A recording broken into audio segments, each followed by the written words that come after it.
Hello students, class 7th। हम आपका geography का 6th चैप्टर ले रहे हैं, water.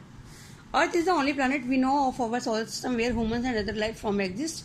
No other planets has air, water और लाइफ फॉर्म्स। हम जानते हैं कि धरती एक अकेला प्लानट है जहाँ पर एयर, वाटर है और हमारी लाइफ है। और कोई दूसरा प्लानट नहीं है जिस पर यह सब हमें उपलब्ध हो। Enough oxygen to the comfortably breathe because we have so much water. Earth is called the blue planet. पानी होने की वजह से हम इसको ब्लू प्लानट भी बोलते हैं।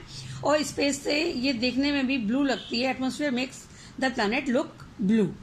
About 71% of the Earth is covered with water. Earth is the only planet where water can exist in liquid form. अकेला अर्थ ऐसा प्लानट है जिस पर लिक्विड फॉर्म में पानी मिलता है और 71% जो है ये पानी से कवर है। Even though we have a large amount of water but only 1% of it is drinkable. इतना पानी हम सोचते हैं कि इतना पानी हमारे पास बहुत होगा, लेकिन पीने लायक पानी सिर्फ 1% है।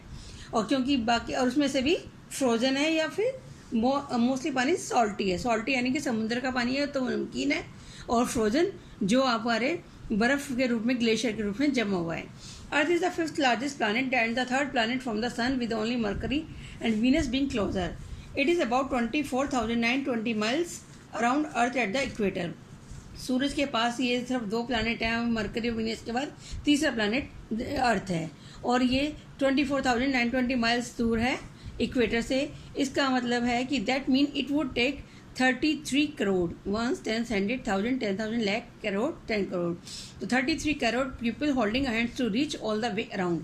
अगर 33 करोड़ लोग एक हाथ में से दूसरे हाथ को मिलाकर इसके चारों तरफ खड़े हो जाएं तो इतनी बड़ी हमारी धरती का वो है surface. The land on the earth is made of the several plates, and one time all these plates were joined together, making it possible to walk from one side to the earth to the other. ये हमारी धरती अलग अलग plates में बटी हुई थी, और ये कई बार फिर भी जब कोई भी अर्थक्वेक आता है या कुछ आता है तो इसमें चेंजेस आते हैं। Plates are individual pieces that are always moving, so land keeping drafting apart slowly. Today there are 7 distinct land masses. आज हमारे 7 लैंड मासेज हैं जिन्हें हम कॉन्टिनेंट्स के नाम जानते हैं, 7 continents.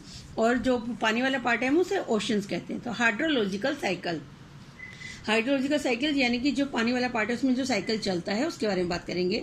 The water cycle which is also known as the hydrological cycle is the journey of water and takes place it circulate from the land to the sky and back again. पानी हमारे पूरी धरती पर घूमते हुए ये land से sky में जाता है और स्काई से वापस धरती पे बारिश के रूप में आ जाता है। Water is always on the move, rain falling where you live may have been water in the ocean just days before, and the water you see in a river or stream may have been shown on a high mountain top. तो पानी नदी का हमारे mountain top पे भी मिल सकता है जो ग्लेशियर के रूप में होगा, और हमें अब बारिश के रूप में वापस भी आ जाता है। Water can be the atmosphere on the land, in the ocean and even underground water. It is recycled over through the water cycle. In the cycle water keeps on changing it's state between liquid, solid और gas. इन तीनों form में पानी बदलता रहता है। जब water vapour होकर हवा में जाता है, फिर ऊपर जाके ठंडा होके लिक्विड के रूप में वापस आता है, और जब फ्रिज में जम जाता है या ग्लेशियर जम जाते हैं तो वो आइस सॉलिड बन जाता है। Most water vapour goes into the atmosphere by a process called evaporation. जब पानी इवोपोरेट होता है, भाप बन के उठता है, तो उसे हम बोलते हैं evaporation. This process turns the water that is the top of the ocean, rivers and lakes into the water vapor in the atmosphere using energy from the sun. Sun की एनर्जी की वजह से evaporate होता है। Water vapor can also form from snow and ice through the process of sublimation. और जो बर्फ से पानी जाता है उसे कहते हैं sublimation, and can also be evaporated from plants by a process that is known transpiration. जो पौधों के पानी, जो पत्तियां होती हैं वो सूख जाती हैं, उनका पानी जो इवोपोरेट होता है उसे कहते हैं ट्रांसपिरेशन। अब ये वाटर साइकिल की पिक्चर दी हुई है, देखिए ये पानी है, ये लेक से इवोपोरेट होकर बादल बन रहे हैं, कंडेंस होकर ठंडे होकर ये बारिश के रूप में प्रेसिपिटेशन मतलब वापस आ रहे हैं हमारे पास सरफेस पे। तो इस तरह से ये वाटर साइकिल चल रहा है। The water vapour rises in the atmosphere and cools forming tiny water droplets by process called condensation. जब पानी ठंडा होकर ड्रॉपलेट के रूप में हमारे पास आता है तो उसे कंडेंसेशन कहते हैं। Those water droplets make up clouds. If those tiny water droplets combine with each other they grow larger and eventually become too heavy to stay in the air. बहुत भारी भारी बादल बन जाते हैं हवा में, और फिर जब वो टकराते हैं तो बारिश होती है। Then they fall to the ground in the form of rain, snow and various other types of precipitation. Snow के रूप में भी और दूसरी फॉर्म में भी। Most of the precipitation that falls become a part of the ocean or part of rivers, lake and streams, then eventually lead to the ocean. तो mostly ये rivers का, lakes का, streams का पानी होता है. Some of the snow and ice that falls on precipitation stay at the earth surface in glacier. जो snow के रूप में होता है वो ग्लेशियर के रूप में धरती पर रहता है. And other types of ice. Some of the precipitation seeps into the ground and become a part of the groundwater. कुछ जो धरती सोख लेती है वो ग्राउंड वाटर का पार्ट बन जाता है. Next water stay in the certain place longer than others. जो अंडरग्राउंड वाटर है वो लंबे समय तक जमीन के अंदर रहता है. ए ड्रॉप ऑफ वाटर में spend over 3000 years in the ocean before moving on the another part of the water cycle. तो लगभग 3000 साल जो है वाटर ड्रॉप समुद्र के अंदर रहती है ओशंस में part of the water cycle का बनने से पहले. And with a drop of water spend an average of just 8 days in the atmosphere before falling back to earth. और ऊपर 8 दिन का समय लेती है. Salinity of ocean water. जो आपका ओशन वाटर है उसमें नमक की मात्रा जो हम बोलते हैं उसे सॉलिनिटी वो कैसे पाई जाती है. Saltiness of the water body is known as सॉलिनिटी.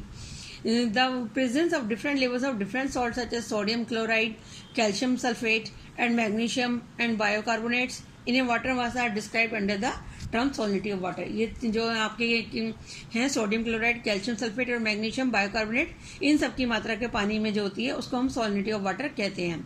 Ocean water is the saline to taste it's content salt dissolve. Ocean water जो हमें टेस्ट करने में सैलाइन नमकीन लगता है क्योंकि हमें लगता है जैसे उसमें नमक डिजोल्व कर दिया हो. The salinity is measured in the terms of the part of salt dissolved per 1000 part of the ocean water.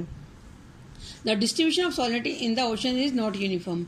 लेकिन सब जगह का पानी एक जैसा नमकीन नहीं होता. salinity जो है डिस्ट्रीब्यूशन अलग अलग होती है. salinity in the ocean depends upon a number of factors which lead to the dilution or concentration of the saline solution. के dilution और concentration पे डिपेंड करती है. The temperature and the rate of the evaporation and the addition of fresh water. जो fresh water उसमें add हो रहा है वहाँ का टेम्परेचर क्या है और उसका इवोपोरेशन का रेट क्या है और बारिश कितनी हो रही है वो सब जो है वो डिपेंड करती है सॉलिनिटी पे.